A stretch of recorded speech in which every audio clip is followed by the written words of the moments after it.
आज का हमारा लेक्चर है माइक्रोबियल फूड स्पॉइलेज, जिसमें हम बैक्टीरिया, ईस्ट और मोल्ड जो फूड स्पॉइलेज करते हैं इनके बारे में डिटेल में देखेंगे। और ये माइक्रोबायोलॉजी का लेक्चर नंबर 8 है।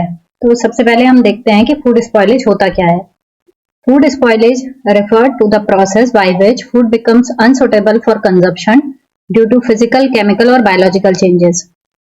तो फूड में जब कोई फिजिकल, केमिकल और बायोलॉजिकल चेंजेस आते हैं जिसकी वजह से फूड कंजप्शन में अनसुटेबल हो जाता है, मतलब हम उसे ईट नहीं कर सकते, तो हम कहते हैं कि फूड स्पॉइल हो चुका है।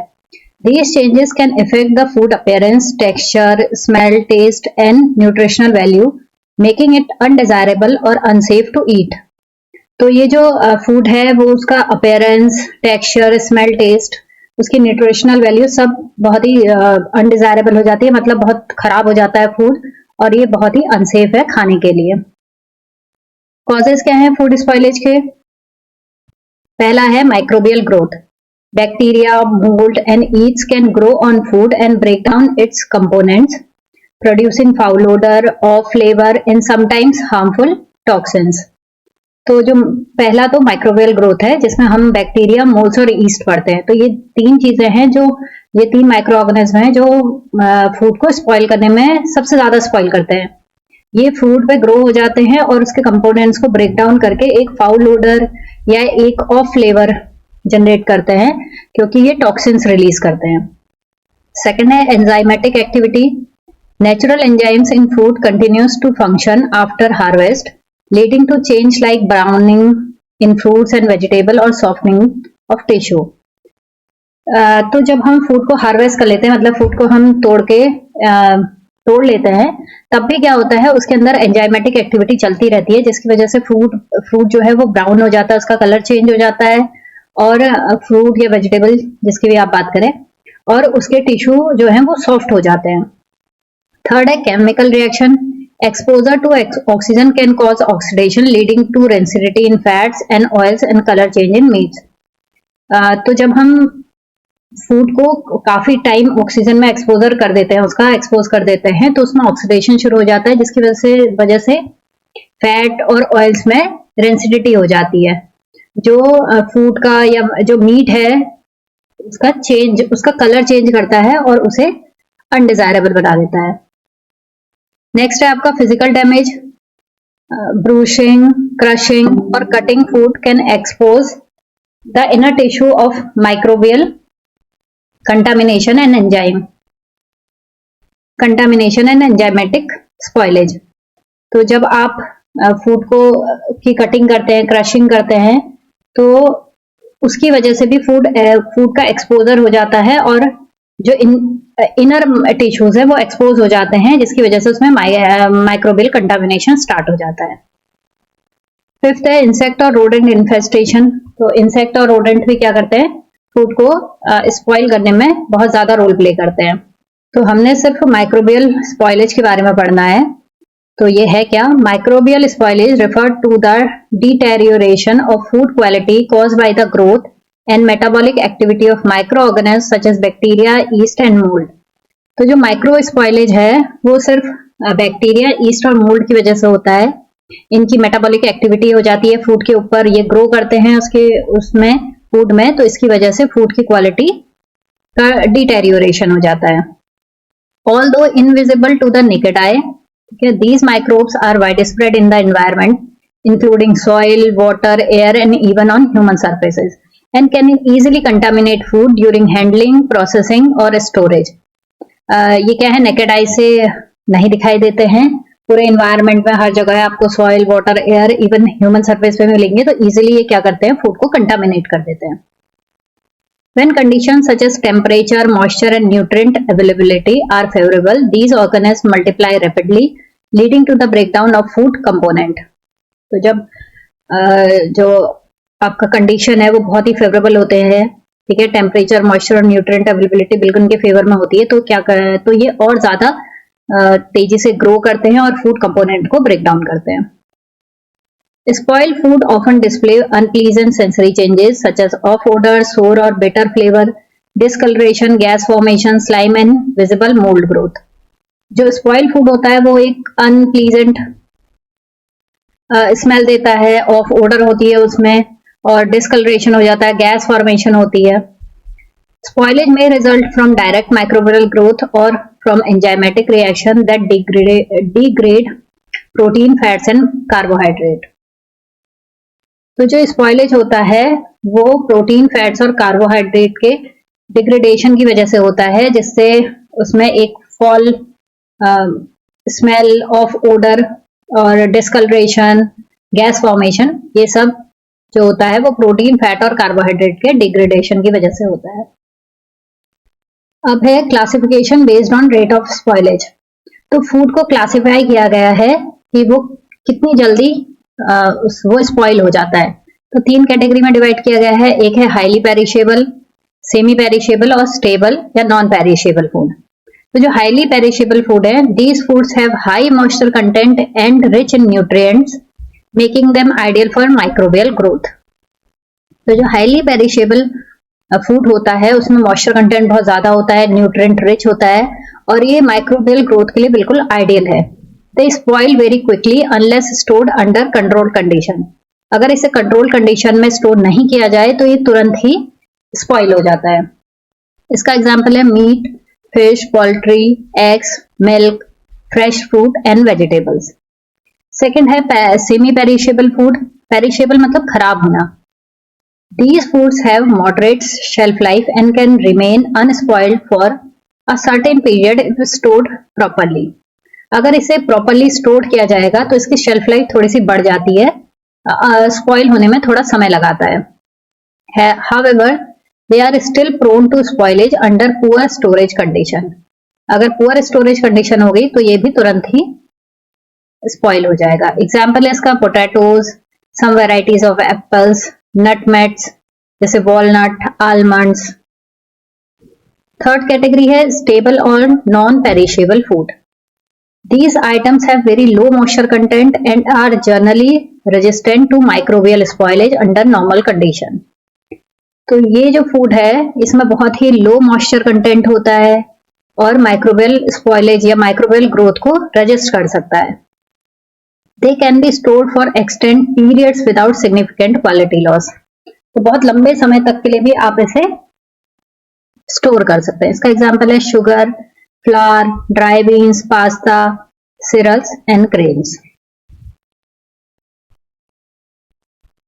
नेक्स्ट है फूड स्पॉइलेज माइक्रो ऑर्गेनिज्म। तो कौन कौन से माइक्रो ऑर्गेनिज्म है जो फूड को स्पॉइल करते हैं? तो सबसे पहले है bacteria. Bacteria are the most prevalent spoilage microorganisms and can affect a wide variety of food products. तो जो बैक्टीरिया है वो सबसे ज्यादा फूड प्रोडक्ट्स को स्पॉइल करता है। ठीक है, different types of bacteria contribute to spoilage under various environmental condition. Below are key bacterial groups involve in food spoilage. तो जो बैक्टीरिया है वो सबसे ज्यादा फूड प्रोडक्ट्स को स्पॉइल कर सकता है और वेरियस एनवायरमेंटल कंडीशन में ये ग्रो भी करता है। और ये कुछ बैक्टीरिया हैं जो फूड को स्पॉइल करते हैं। तो पहला है psychrotrophs. These bacteria can grow at refrigeration temperature. तो ये जो बैक्टीरिया हैं ये रेफ्रिजरेट के अंदर भी, रेफ्रिजरेशन टेम्परेचर में भी ग्रो करते हैं। दे मे बी एरोबिक। अगर ये एरोबिक हैं तो ये हैं सुडोमोनास, मतलब अगर उन्हें ऑक्सीजन सप्लाई मिल रही है तो ग्रो करेंगे। सुडोमोनास, मोरेक्सिला, फ्लेवोबैक्टीरियम। फैकल्टेटिव एनारोबस है तो ये हैं ल्यूकोनॉस्टॉक और लैक्टोबैसिलस। सेकेंड है आपका mesophiles. Grow best at moderate temperature, typically 20 to 45 degree centigrade. तो 20 to 45 डिग्री सेंटीग्रेड पर जो बैक्टीरिया ग्रो करेंगे उन्हें मीजोफाइल्स कहते हैं। They become dominant if food is stored above 5 degree centigrade, common in ambient temperature spoilage. Third है thermophiles, thrive at high temperature ranging from 40 to 90 degree centigrade. तो जो bacteria 40 to 90 degree centigrade पे grow कर जाते हैं उन्हें कहते हैं thermophiles. With an optimum range है इनकी 55 centigrade to 65 centigrade. Common in heat processed food where they survive as spores. तो जो हीट प्रोसेस्ड फूड है वहां पर भी ये मिल जाते हैं, स्पोर्स के फॉर्म में सर्वाइव करते हैं। एग्जाम्पल है इसका बैसिलस और क्लोस्ट्रीडियम। फोर्थ है lactic acid bacteria. responsible for storing of food, can grow even at refrigeration temperature. Example है lactobacillus, streptococcus और leuconostoc. नेक्स्ट है मोल्ड. मोल्ड क्या है? Mould are multi cellular fungi. Multi cellular fungi को हम mould कहते हैं. They typically grow from airborne spores. तो जब आप ब्रेड देखते हैं, ब्रेड को आप बहुत समय तक के लिए बाहर रख दीजिए तो उसमें एक व्हाइट सी लेयर बन जाती है. तो जो व्हाइट सी लेयर है वही क्या है? मोल्ड है. These organisms develop as visible fluffy colonies on the surface of food items and are common agent of spoilage. ये जो ऑर्गेनिज्म होते हैं ये एक फ्लफी और विजिबल कॉलोनीज बनाते हैं फूड सरफेस के ऊपर. जैसे ब्रेड के ऊपर ये एक व्हाइट कलर की लेयर बना देती है. Specially in moist environment with temperature between 20 to 40 degree centigrade. Despite their surface level appearance, molds can produce harmful substances. तो ये जो मोल्ड्स होते हैं ये सिर्फ सरफेस लेवल पे दिखते नहीं है, उसके अलावा ये हार्मफुल सब्सटेंसेस को भी रिलीज करते हैं, सच एज मायोटॉक्सिन्स. तो ये माइकोटॉक्सिन्स को रिलीज करते हैं विच में diffuse throughout the food and make it unsafe to consume. और ये जो माइकोटॉक्सिन है ये पूरे के पूरे फूड में डिफ्यूज हो जाता है, चाहे उनकी कॉलोनीज पूरे फूड में ना दिखें, लेकिन ये जो माइकोटॉक्सिन्स हैं ये पूरे फूड में रिलीज हो जाता है और इसे अनसेफ बना देता है. Even if only a small part appear contaminated. Thrive at 20 to 40 degree centigrade. 20 to 40 degree centigrade पर ये ग्रो करते हैं at refrigeration temperature but are destroyed at temperature above 70 degree centigrade. लेकिन 70 डिग्री सेंटीग्रेड से ऊपर में ये डिस्ट्रॉय हो जाते हैं. Prefer high moisture environment. इन्हें बहुत ज्यादा मॉइस्चर एनवायरनमेंट की जरूरत होती है. एसिडिक कंडीशन फेवर करते हैं. Produce enzyme that degrade food components leading to spoilage. इसके कुछ एग्जाम्पल हैं. ये मोल्ड है, एसोसिएटेड डिजीज है और इफेक्टेड प्लांट एंड फूड. तो जो अल्टरनेरिया है वो सिट्रस फ्रूट, एप्पल्स और फिग्स में ग्रो करता है. एस्परजिलस है ये पीचेस में, सिट्रस फ्रूट में करता है. बोट्राइटिस है ये carrot, lettuce, cabbage, apple, pears, grapes, citrus fruit इनमें ग्रो करता है. तो देखिए पेनिसिलियम है एप्पल, ग्रेप्स, पियर में. राइजोपस है लेग्यूम, कैरेट, एप्पल और फिग्स में. तो ये जितने भी फूड प्रोडक्ट्स हैं या प्लांट्स हैं इनमें मॉइस्चर कंटेंट बहुत ज्यादा होता है. तो जहां भी मॉइस्चर कंटेंट बहुत ज्यादा होगा वहां पर जनरली मोल्ड ग्रो करती है. नेक्स्ट है आपका ईस्ट. ईस्ट जो है वो एक यूनिसेलुलर फंजाई है that contribute to food spoilage particularly in environments high in sugar, salt और acid where bacteria may struggle to grow. Generally yeast बहुत ही हाई, जहां पर बहुत हाई शुगर कंटेंट हो, सॉल्ट कंटेंट और एसिड हो, वहां जनरली ग्रो करती है जहां पर बैक्टीरिया इजीली ग्रो नहीं कर पाते हैं. जहां बैक्टीरिया ग्रो नहीं कर पाएंगे वहां पर ईस्ट ग्रो करती है. Although some yeast are used beneficially in fermentation, spoilage yeast cause undesirable changes. जब हमने इससे पहले वीडियो में देखा था जो ईस्ट है वो बहुत ही बेनिफिशियल भी है क्योंकि फर्मेंटेशन ईस्ट के थ्रू ही होता है और जितना फर्मेंटेड फूड है वो ईस्ट के थ्रू ही बनता है. लेकिन उसके अलावा ये फूड स्पॉइलेज भी करती है. Thrive in sugary and acidic condition. Sugary और एसिडिक कंडीशन में बहुत अच्छे से डेवलप होती है. Grow in slightly salty environment. Can tolerate low water activity better than bacteria. Cause fermentation of sugar into alcohol and carbon dioxide. तो sugar को alcohol और कार्बन डाइऑक्साइड में चेंज करती है, leading to swelling of sealed container in changes in flavour. तो जो seal container है अगर उसके अंदर ईस्ट ग्रो हो जाएगा तो जो उसमें शुगर कंटेंट है उसको वो अल्कोहल और कार्बन डाइऑक्साइड में चेंज कर देगी, जिसकी वजह से वो जो कंटेनर है वो स्वेलो हो जाता है क्योंकि उसके अंदर कार्बन डाइऑक्साइड गैस बन जाती है और अल्कोहल की वजह से उसका फ्लेवर चेंज हो जाता है. Produce of odor and cloudiness in liquid fruit juices and wines. Fruit juices और वाइन्स में एक क्लाउडीनेस बना देता है. मतलब आप जब से देखेंगे अगर उसमें ईस्ट ग्रो होगी तो वो एक क्लाउड सा बनेगा उसमें फ्रूट्स जूस में. Common spoilage organism in jams, jelly, syrups and salad dressing. देखिए इसके भी कुछ एग्जांपल्स हैं ये कि कहाँ पर ये ग्रो हो रहा है. कॉमन इफेक्टेड फूड्स हैं जैसे कैंडिडा है, कैंडिडा आपका पोल्ट्री में, डेट्स और पाइनएप्पल में ग्रो करेगा। ये क्रिप्टोकोकस है, स्ट्रॉबेरी में करेगा। ज़ाइगोसैक्रोमाइसीस है, ये मायोनीज और सैलड ड्रेसिंग में करता है। सैक्रोमाइसीस है, ये tomato sauce, mayonnaise, salad dressing, soft drink, fruit juices, olives, dates और फिग्स में ग्रो करता है। तो ये कुछ कॉमन एग्जांपल्स हैं ईस्ट के। नेक्स्ट है फैक्टर डिटरमाइनिंग फूड स्पॉइलेज। तो जो फूड स्पॉइल हो रहा है उसमें कौन से फैक्टर्स हैं जो फूड स्पॉइलेज को प्रमोट करते हैं। तो ये दो टाइप के फैक्टर्स हैं, दो में डिवाइड किया गया है इन्हें, इंट्रिंसिक फैक्टर और एक्सट्रिंसिक फैक्टर। इंट्रिंसिक फैक्टर क्या होता है? Conditions naturally present in food that influence microbial growth are called intrinsic factor. तो ऐसे फैक्टर जो फूड के अंदर खुद होते हैं, फूड के अंदर प्रेजेंट होते हैं और माइक्रोबियल ग्रोथ को इन्फ्लुएंस करते हैं, बढ़ाते हैं। These include the following। इसमें क्या है? pH है आपका, मॉइस्चर कंटेंट कितना होगा फूड में, ऑक्सीडेशन रिडक्शन पोटेंशियल होगा और केमिकल स्टेट मतलब उसमें कितना न्यूट्रिएंट प्रेजेंट है।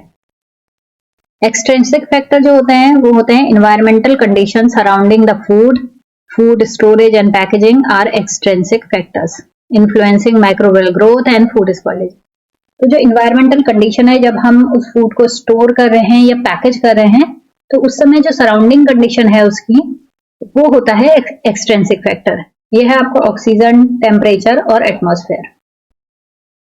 तो हम इन सारे फैक्टर्स को वन बाय वन स्टडी करेंगे। तो पहला फैक्टर है पीएच, जो एक इंट्रिंसिक फैक्टर है।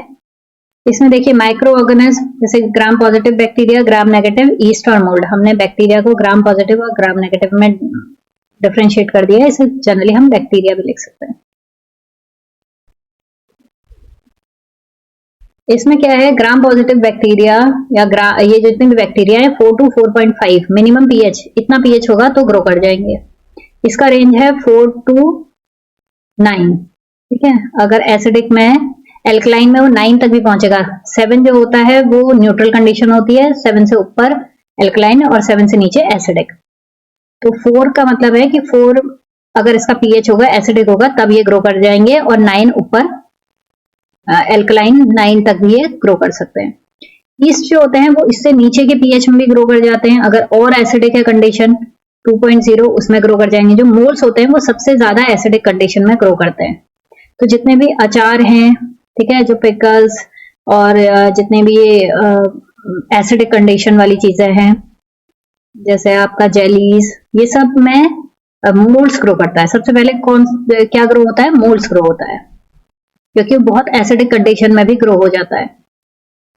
इसका हाई है 11, तो ये बहुत एल्कलाइन कंडीशन में भी ग्रो हो जाएगा मोल्ड, और बहुत एसिडिक कंडीशन में भी ग्रो हो जाएगा।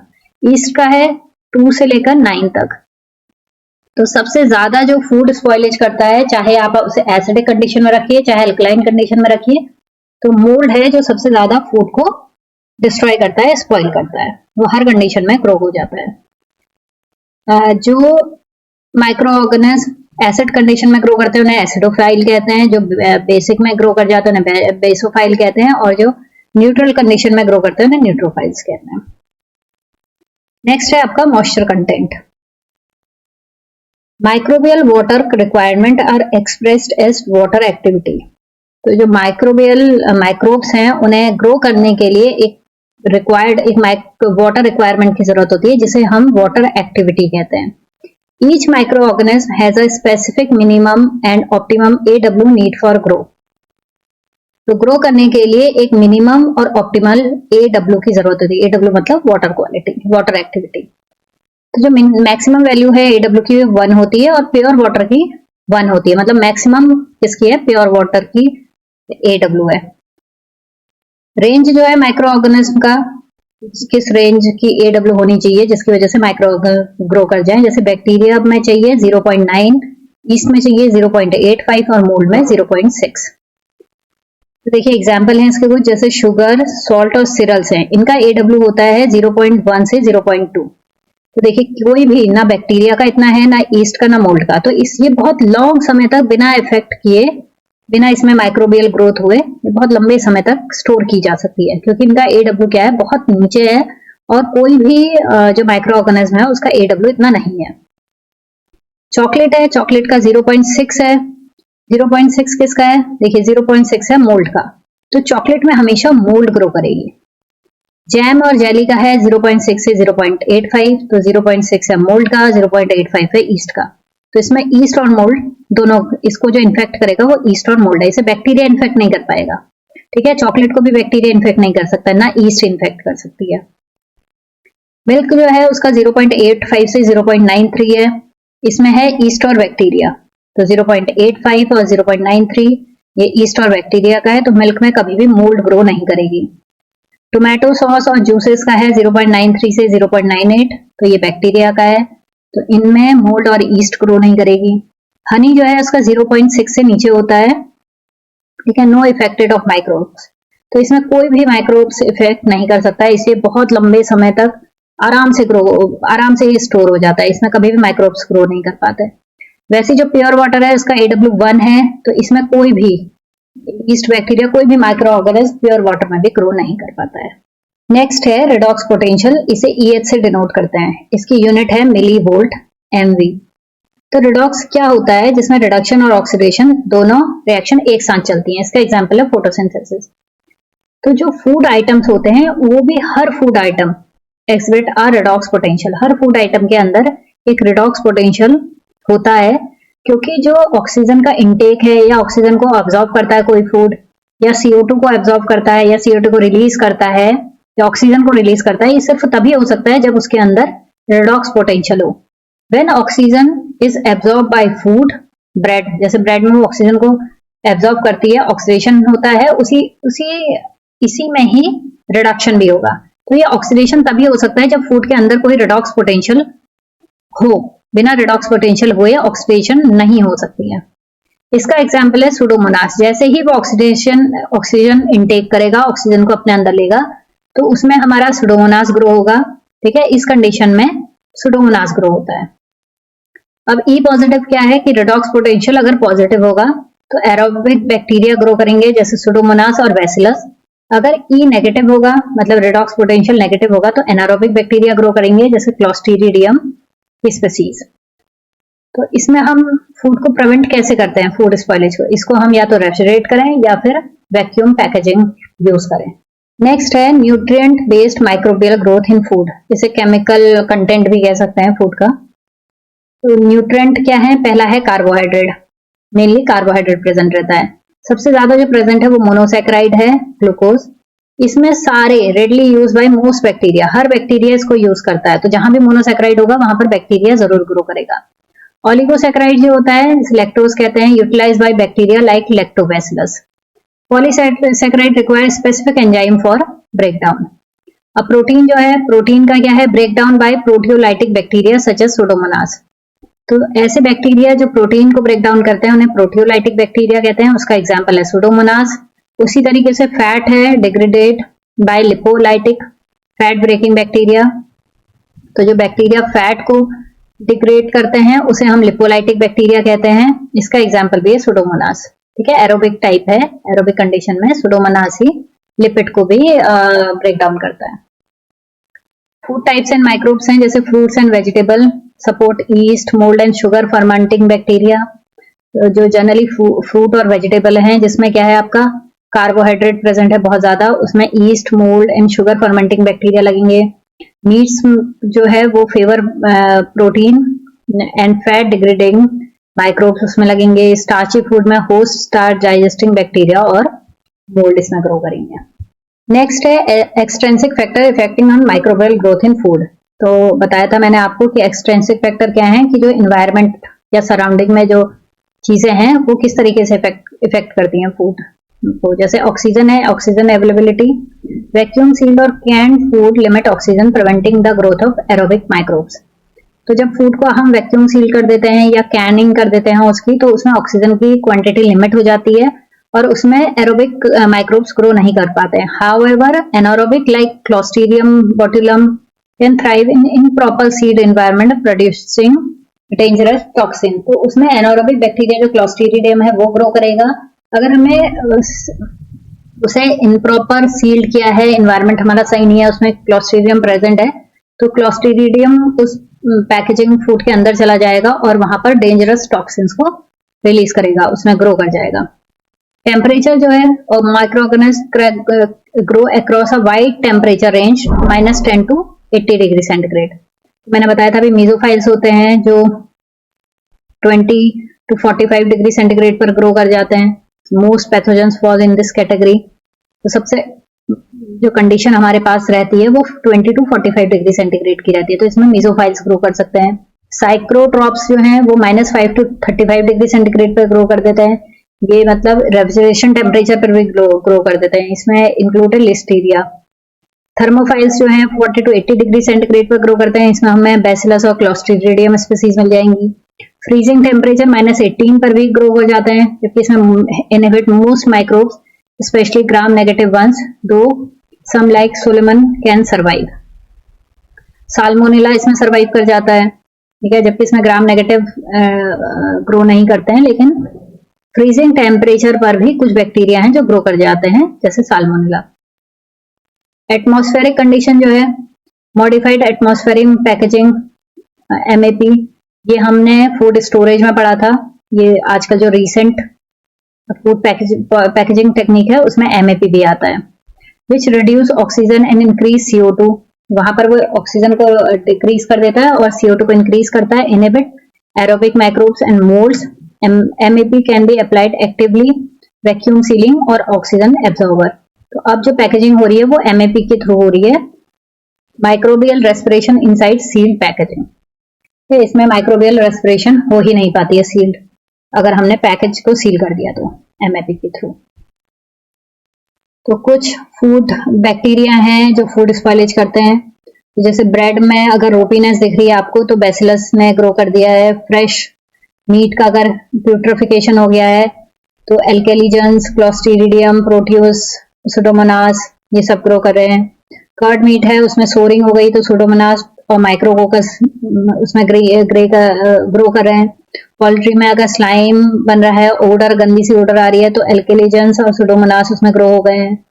मिल्क में अगर रोपीनेस होगा है, फैट डिकम्पोजिशन हो गया है, एल्कली फॉर्मेशन हो गया, ऑफ फ्लेवर हो गया है, तो उसमें भी एल्केलिजन्स, माइक्रोकोकस, एंटीरोबैक्टर, लैक्टोबैसिलस, स्ट्रेप्टोकोकस, ये सब ग्रो कर रहे हैं। तो ये कुछ एग्जाम्पल हैं जिसमें फूड को स्पॉइल करने में कौन कौन से बैक्टीरिया रिस्पॉन्सिबल हैं, इसकी एक लिस्ट दी गई है, टेबल बनाई गई है। इसी तरीके से फंगल स्पॉइलेज, जो फंगस है वो किस तरीके से फूड को, कौन कौन सी फंगस है जो फूड को स्पॉइलेज करती है और उसका टाइप ऑफ स्पॉइलेज क्या है। मोल्डी बना देता है, सॉफ्ट रॉट है, जैसे ब्रेड है उसमें राइजोपस और पेनिसिलियम ग्रो कर जाता है, ठीक है। सबसे ज्यादा जो ग्रो करता है वो एस्परजिलस नाइजर, जो आराम से ग्रो हो जाता है, सबसे ज्यादा ये है ग्रो करने वाला फंजाई। तो ये एक टेबल है, इसे देख लीजिएगा। नेक्स्ट है biochemical changes leading to food spoilage. तो फूड स्पॉइलेज में जो बायोकेमिकल चेंजेस आते हैं फूड के अंदर वो क्या आते हैं, जैसे कार्बोहाइड्रेट डिग्रेडेशन होता है। When microorganisms break down carbohydrate, they produce various byproducts such as carbon dioxide, hydrogen gas, lactic acid, acetic acid, butyric acid, isovaleric acid, ethanol, propanol। तो जब कार्बोहाइड्रेट का डिग्रेडेशन होता है, जब उसमें कोई बैक्टीरिया या कोई भी माइक्रो ऑर्गेनिज्म लग जाता है तो कार्बोहाइड्रेट को उसके बाय प्रोडक्ट्स में तोड़ देता है, जैसे carbon dioxide, hydrogen gas, lactic acid. The specific compounds formed depend on the type of carbohydrate and the microbial specific species involved। तो जो बाय प्रोडक्ट बनते हैं ये कार्बोहाइड्रेट पे डिपेंड करते हैं कि कौन सा कार्बोहाइड्रेट है और जो इस माइक्रोबियल स्पीसीज है वो क्या है। These biochemical reaction can lead to the development of slime, unpleasant odor or flavor, and stale appearance or texture in the food, making it unfit for consumption। तो जो ये बायोकेमिकल रिएक्शन होती है उसी की वजह से स्लाइम का डेवलपमेंट, अनप्लीजेंट ओडर, ओ फ्लेवर, तो जो भी फूड अनफिट होता है कंजप्शन में वो कार्बोहाइड्रेट डिग्रेडेशन की वजह से, क्योंकि वो कार्बोहाइड्रेट जो है उसके अपने बाय प्रोडक्ट्स में टूट जाता है। माइक्रो ऑर्गेनिज्म क्या करते हैं, उसको उसके बाय प्रोडक्ट्स में तोड़ देते हैं। नेक्स्ट है प्रोटीन डिकम्पोजिशन। इसमें जो माइक्रोबियल होते हैं वो प्रोटीन को CO2, उसके by product H2, H2S, amine, keto acid, इनमें सब में तोड़ देते हैं। जिसकी वजह से जो of flavour, floor, foul order बनती है, फूड का प्यूट्रिफिकेशन हो जाता है, ये सब ये बाय प्रोडक्ट्स बनने की वजह से होता है। This process typically begin when nitrogen sources become limited. ये तब होता है जब नाइट्रोजन सोर्सेज लिमिटेड हो जाते हैं। उस समय microbes to release proteases and peptidases that break protein into amino acid and peptides, some of which impart bitter or sweet of flavor. अब है lipid degradation. Micro organism break down lipids into fatty acid, glycerol, aldehydes, ketone. तो जो lipid है वो fatty acids को इन सब में तोड़ देता है, जिसकी वजह से अनप्लीजेंट ओडर आती है। जब फूड ओल्ड हो जाता है तो उसकी रेंसिडिटी कॉज हो जाती है और उसमें से एक अनप्लीजेंट ओडर आती है। This process often involving beta oxidation and fungal lipoxygenases is accelerated by oxygen, high light, heat, metal ions and unsaturated fats. तो जनरली क्या होता है, फूड को आप ऑक्सीजन में उसका एक्सपोजर कर दो तो उसमें ऑक्सीडेशन शुरू हो जाता है, जिसकी वजह से माइक्रो ऑर्गेनिज्म जो है वो उसको उसके फैटी एसिड्स के बाय प्रोडक्ट्स में तोड़ देते हैं। लिपिड्स को फैटी एसिड्स में, ग्लाइसरॉल में, इन सब में तोड़ देते हैं, जिसकी वजह से एक फाउल ओडर और वो अनफिट हो जाता है खाने में। It can be minimize by reducing oxygen exposure using antioxidants and storing food at low temperature. तो इसको हम प्रॉपरली स्टोर करके फूड को हम इसे बचा सकते हैं।